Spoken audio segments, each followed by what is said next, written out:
Assalamualaikum warahmatullahi wabarakatuh.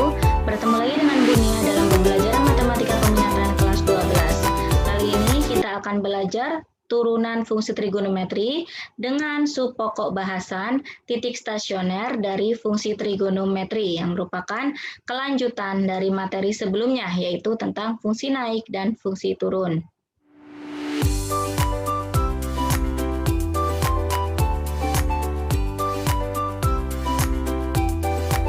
Untuk memahami tentang titik stasioner, Ibu akan jelaskan terlebih dahulu tentang teorema nilai stasioner.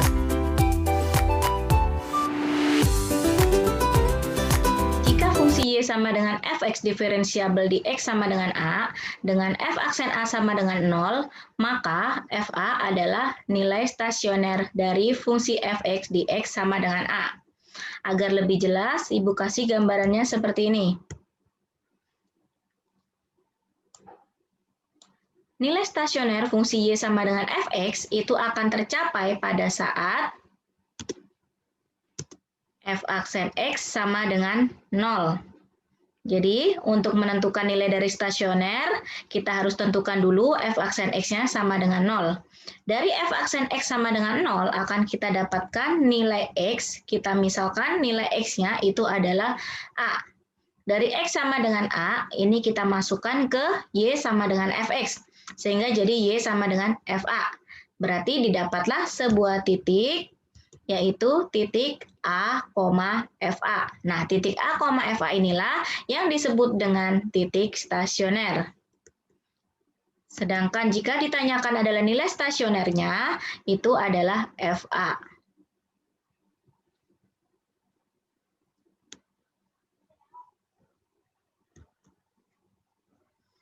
Jenis-jenis titik stasioner itu ada 3. Ada titik balik maksimum, titik balik minimum, dan titik belok.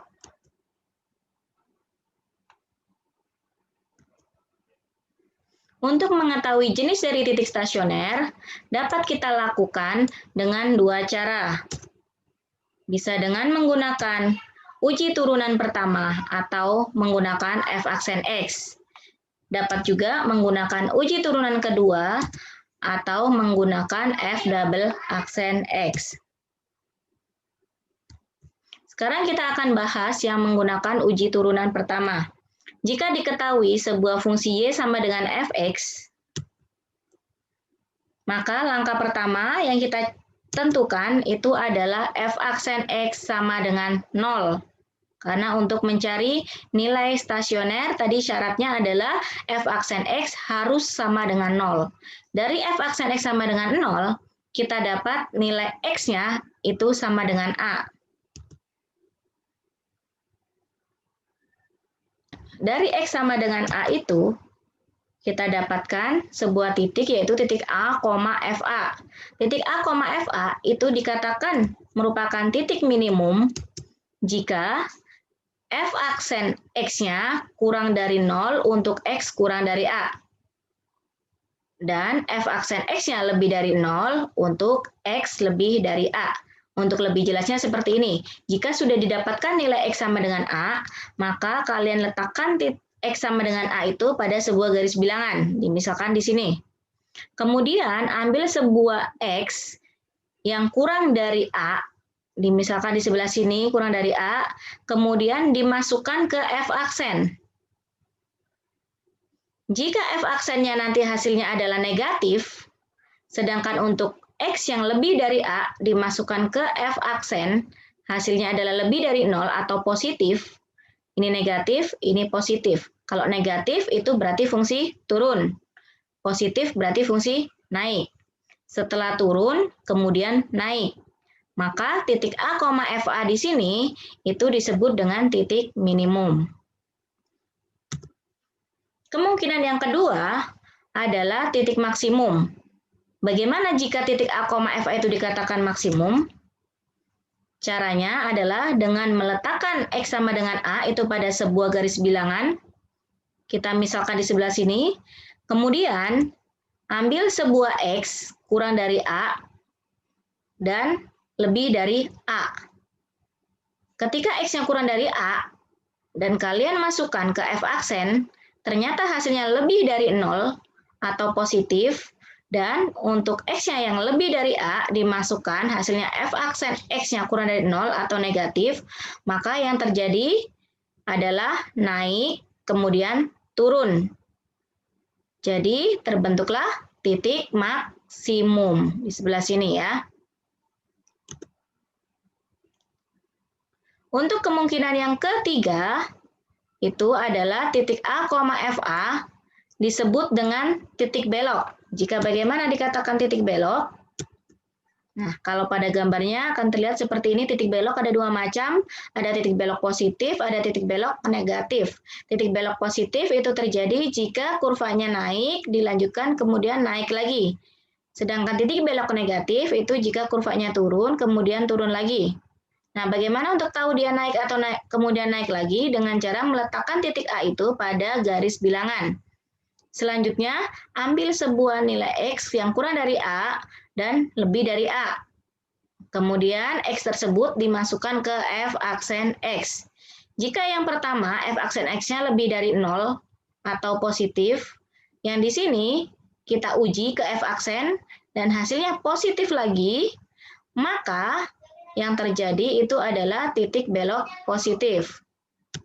Sedangkan jika kita ambil sebuah titik X kurang dari A dan lebih dari A, kemudian kita masukkan ke F aksen X, hasilnya adalah kurang dari 0 atau negatif, dan yang kedua atau yang X lebih dari A, itu juga F aksen X-nya ketemunya kurang dari 0 atau negatif, berarti negatif, kemudian negatif. Maka yang terjadi dia merupakan fungsi turun, kemudian turun lagi. Berarti itu merupakan titik belok negatif.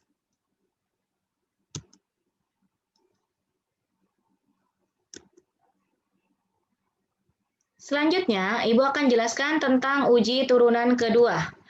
Jika diketahui fungsi Y sama dengan Fx, soalnya sama ya, yang diketahui harus Y sama dengan Fx. Langkah berikutnya, kita akan tetapkan F aksen X sama dengan 0. Ini sebagai syarat dari titik stasioner. Itu terjadi jika F aksen X itu sama dengan 0. Nah, dengan F aksen X sama dengan 0, kita akan dapatkan nilai X-nya sama dengan A. Kemudian, kita harus menentukan F double aksen atau turunan pertama dari F aksen X. Nah, setelah ketemu F double aksen, kemudian X sama dengan A ini, kita masukkan ke F double aksen. Nanti akan ada 3 kemungkinan. Kemungkinan yang pertama, jika F double aksen A kurang dari 0 atau negatif, maka titik A ini ya, FA itu merupakan titik balik maksimum F.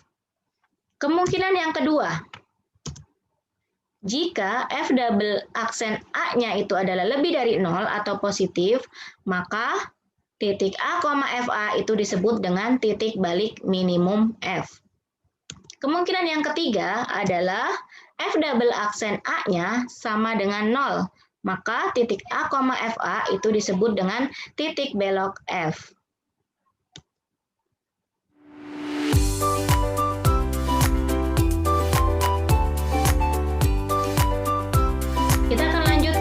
Soal. Tentukan titik stasioner pada fungsi fx sama dengan cos kuadrat 2x pada interval 0 derajat sampai 180 derajat dan jenisnya. Langkah pertama, seperti biasa, langkah pertama kita harus tentukan dulu bahwa f aksen x itu harus sama dengan 0 karena ini merupakan syarat untuk tercapainya titik stasioner. Kita dapatkan F aksen X-nya, kita turunkan di sini ya. Pertama, pangkat dulu turun, pangkat 2 yang di sini turun. 2 dikali cos 2X, karena ini yang tersisa pangkat 1, jadi tinggal cos 2X, dikali turunannya cos adalah min sin 2X, dikali dengan turunan dari 2X, yaitu 2.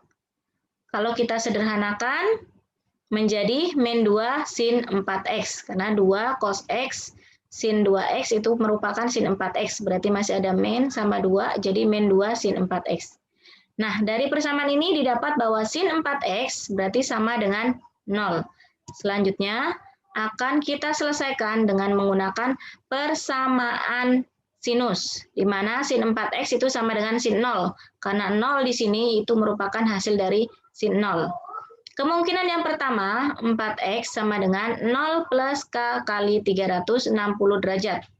Kemudian kita bagi dengan 4 semuanya, tersisa X sama dengan 0 plus K kali 90. Kemudian kita masukkan K sama dengan 0. Kalau K sama dengan 0, maka yang terjadi X-nya sama dengan 0. Untuk K sama dengan 1, X-nya sama dengan 90. K sama dengan 2, X-nya sama dengan 180. Sudah berhenti karena batasnya adalah sampai 180. Kemudian kita selesaikan menggunakan kemungkinan yang kedua, yaitu 4X sama dengan 180 derajat min 0 derajat. Plus K kali 360. Kemudian kita bagi dengan 4, semua ruas ini 4X dibagi 4, jadi X 180 derajat dikurangi 0, 180, dibagi dengan 4, ketemu 45.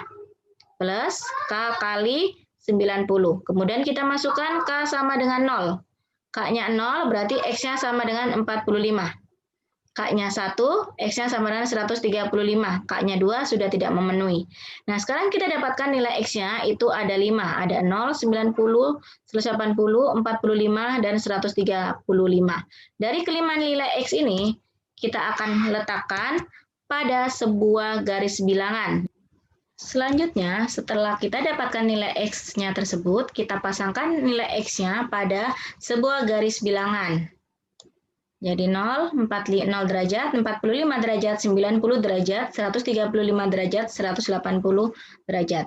Selanjutnya, kita akan mencari atau kita akan menguji daerah di antara titik-titik ini dengan memasukkan ke F aksen X. Kita uji yang pertama, misalkan daerah yang di sebelah sini. Berarti kita ambil X-nya sama dengan 30. Nah, selanjutnya kita masukkan sin 4 kali 30, berarti sin 120. Sin 120 itu bernilai positif. Positif dikali negatif, hasilnya adalah negatif. Berarti daerah di antara 0 sampai 45 derajat itu adalah negatif.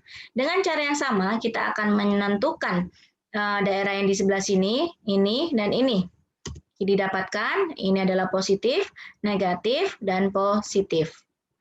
Nah, mengingat materi yang sebelumnya, jika f aksen X itu adalah negatif, maka itu merupakan fungsi turun. Sedangkan jika positif, itu merupakan fungsi naik. Jika negatif turun, positif naik. Dari sketsa gambar ini dapat terlihat bahwa titik 0, X sama dengan 0, ini merupakan titik maksimum. Yang 45 derajat ini merupakan minimum. Kenapa? Karena setelah turun, kemudian dia naik. Nah, sedangkan 90 itu adalah maksimum, karena setelah naik, turun. 135 itu merupakan minimum, karena setelah turun, naik. Nah, dan 180 itu merupakan maksimum. Kemudian kita akan mencari nilai Y atau nilai Fx dengan cara memasukkan nilai XX ini tadi. Yang pertama, X1 sama dengan 0. Kita masukkan ke Fx, didapat F0. F0 berarti cos kuadrat 2 kali 0. 2 kali 0, 0. Cos 0 itu adalah 1. 1 kuadrat adalah 1. Untuk X45, X sama dengan 45 dimasukkan, ketemu 0. Sedangkan ini yang 90 ketemu 1. 135 ketemu 0. Yang 180 ketemu 1. Maka titik 0 derajat, 1 itu merupakan titik maksimum. Titik 45 derajat, 0 itu merupakan titik minimum. 90 derajat, 1 titik maksimum. 135 derajat, 0 itu titik minimum. 180 derajat, 1 itu merupakan titik maksimum. Ini adalah titik-titik stasioner dari fungsi fx sama dengan cos kuadrat 2x dengan batasnya dari 0 sampai 180 derajat. Demikianlah penjelasan tentang titik stasioner dari fungsi trigonometri. Mudah-mudahan dapat dipahami dengan baik. Assalamualaikum warahmatullahi wabarakatuh.